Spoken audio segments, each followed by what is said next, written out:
તમને બધાને જય શ્રી કૃષ્ણ, રાધે રાધે, જય માતાજી. તમે બધા કેમ છો? તમે બધા મજામાં જ હશો. આજે આપણે બનાવવાના છે પાલક, મગ અને સેજ એક નામ પૂરતી થોડીક સેજ એક ટેસ્ટ માટે તુવરની દાળ એનો સૂપ બનાવવાના છે. પહેલાં આપણે ગેસ ઓન કરી દઈશું, ગેસ ચાલુ કરી દઈશું.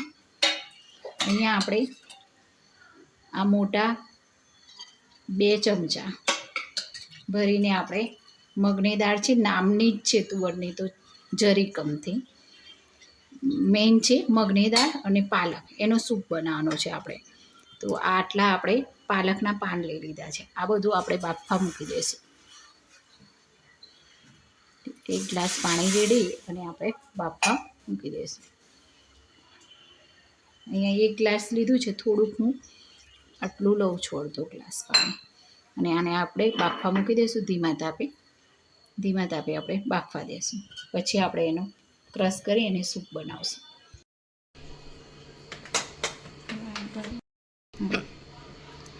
હવે આપણી આ મગની દાળ અને પાલકની ભાજી એકદમ મસ્ત રીતે બફાઈ ગયા છે.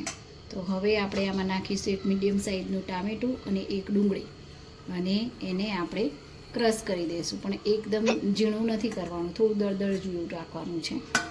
અને એમાં થોડું આપણે પાણી એડ કરી દઈશું. હવે આપણે આને ક્રશ કરી અને દળદળું ક્રશ કરીશું.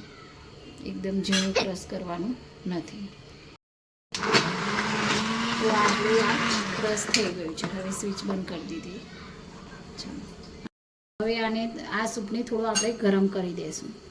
તો ગેસ ઉપર આપણે ગરમ કરવા મૂકી દઈશું.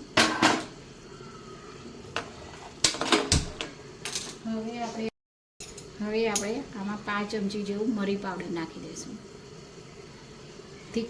તીખાશ માટે, બરાબર. અને બીજું આપણે મીઠું નાખી દઈશું. તો મીઠું આપણે કેટલું સ્વાદ અનુસાર મીઠું, અહીંયા હું આટલું 5 ચમચી જેટલું લઉં છું, સ્વાદ અનુસાર મીઠું. હવે આને હલાવી દઈશું. આ આપણો એકદમ હેલ્ધી સૂપ તૈયાર થઈ ગયો છે. સવારમાં તમે બ્રેકફાસ્ટ નાસ્તામાં પણ લઈ શકો, સાંજે ડિનરમાં પણ લઈ શકો. અને આ મસ્ત મજાનો સૂપ છે. એકવાર તમે બનાવીને જોજો. ટામેટાં અંદર આપણામાં આવે એવા રાખવાના છે, એકદમ ઝીણું નથી કરી દેવાનું. તો આ ગરમ થઈ જાય એટલે આપણે બાઉલમાં લઈ લઈશું, વાટકીમાં લઈ લઈશું. જો આવો દળદળું રાખવાનો છે આપણે, એકદમ ક્રશ નથી કરી દેવાનું, એકદમ ઝીણું નથી કરી દેવાનું. બધી વસ્તુ આ ટામેટાં પણ જો દેખાય છે એવું જ રાખવાનું છે, થોડો દળદળ જેવો. હવે આ ગરમ થઈ ગયો છે, આપણે ગેસ ઓફ કરી દઈશું, બંધ કરી દઈશું ગેસ, અને બાઉલમાં આપણે કાઢી દઈશું.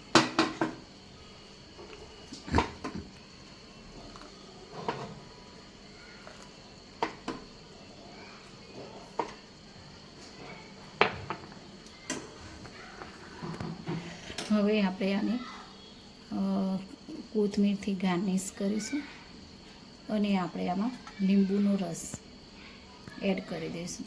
થોડું લીંબુને નીચોવી દઈશું. આ આપણું થઈ ગયું હેલ્ધી, એકદમ હેલ્ધી સૂપ છે. આ મગનું અને પાલકનું સૂપ છે. નામની ખાલી સહેજ એક જ થોડા દાણા તુવેરના લીધા છે. આમ એકચ્યુઅલી મગ અને પાલકનો સૂપ છે. તમે બ્રેકફાસ્ટમાં, ડિનરમાં, નાસ્તામાં અને સાંજે તમે જમવામાં પણ આ સૂપ લઈ શકો છો. તમારે કંઈ ખાવાની જરૂર નથી, અને એકદમ હેલ્ધી, એકદમ તેલ વગર, કશું આમાં તેલ બેલનો યુઝ કર્યો જ નથી જરાય. એકદમ હેલ્ધી છે. એકવાર તમે બનાવીને જોઈ જોજો તમને કેવું લાગ્યું છે, અને ચોક્કસ તમે આ બનાવજો. બહુ શરીર માટે ફાયદાકારક છે.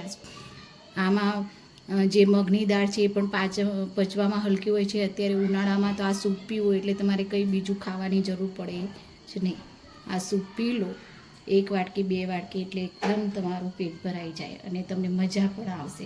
એકવાર જરૂર તમે બનાવીને જોજો. જો આવો દળદળું રાખવાનો છે આપણે, એકદમ ક્રશ નથી કરી દેવાનું, એકદમ ઝીણું નથી કરી દેવાનું. બધી વસ્તુ આ ટામેટાં પણ જો દેખાય છે એવું જ રાખવાનું છે, થોડો દળદળ જેવો. હવે આ ગરમ થઈ ગયો છે, આપણે ગેસ ઓફ કરી દઈશું, બંધ કરી દઈશું ગેસ, અને બાઉલમાં આપણે કાઢી દઈશું.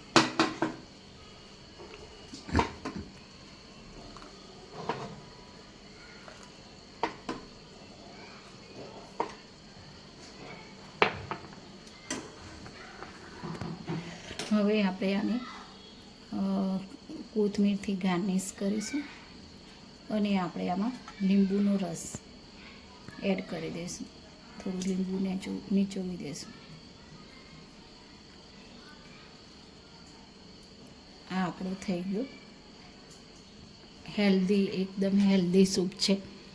આ મગનું અને પાલકનું સૂપ છે. નામની ખાલી સહેજ એક જ થોડા દાણા તુવેરના લીધા છે. આમ એકચ્યુઅલી મગ અને પાલકનો સૂપ છે. તમે બ્રેકફાસ્ટમાં, ડિનરમાં, નાસ્તામાં અને સાંજે તમે જમવામાં પણ આ સૂપ લઈ શકો છો. તમારે કંઈ ખાવાની જરૂર નથી અને એકદમ હેલ્ધી, એકદમ તેલ વગર, કશું આમાં તેલ બેલનો યુઝ કર્યો જ નથી જરાય.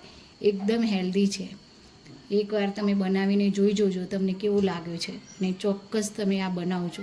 બહુ શરીર માટે ફાયદાકારક છે.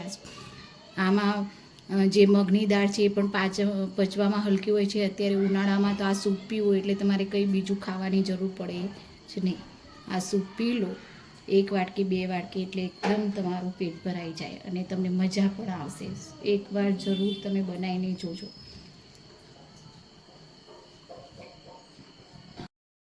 તો આ આપણો હેલ્ધી મગની દાળનો અને પાલકનો સૂપ તૈયાર છે. એકવાર તમે જરૂરથી બનાવજો અને બનાવીને કોમેન્ટમાં લખીને તમે કહેજો કે કેવો લાગ્યો. અને તમને ચોક્કસ આ સૂપનું 1000% ગેરંટી આપું છું કે આ સૂપ તમારા માટે બહુ હેલ્ધી છે અને તમે ચોક્કસ ડિનરમાં કે નાસ્તામાં ટ્રાય બનાવજો અને પીજો અને કોમેન્ટમાં લખીને જણાવજો કેવો તમને લાગ્યો. હવે હું વિડીયોના એન્ડિંગમાં કહીશ કે આપણે આયુર્વેદ અપનાવીએ, સ્વદેશી ચીજ વસ્તુ અપનાવીએ અને વ્યસનથી દૂર રહીએ. દરેક જીવ માત્ર ઉપર દયાભાવ રાખીએ, ગૌરક્ષા કરીએ અને આપણે આપણા ઘરની જે રીતે સાફ સુથરા રાખીએ છીએ, સ્વચ્છતા રાખીએ છીએ, આપણા રસ્તાઓ, જાહેર સ્થળો, નદી, તળાવ, સરોવર, દરિયા કિનારે દરેક જગ્યાએ સ્વચ્છતા રાખીએ અને આપણે જરૂરિયાતમંદ લોકોની સેવા કરીએ, મદદ કરીએ અને ટ્રાફિકના નિયમોનું પાલન કરીએ. અને હવે તમને બધાને જય જવાન, જય કિસાન, જય વિજ્ઞાન, જય ગુરુ.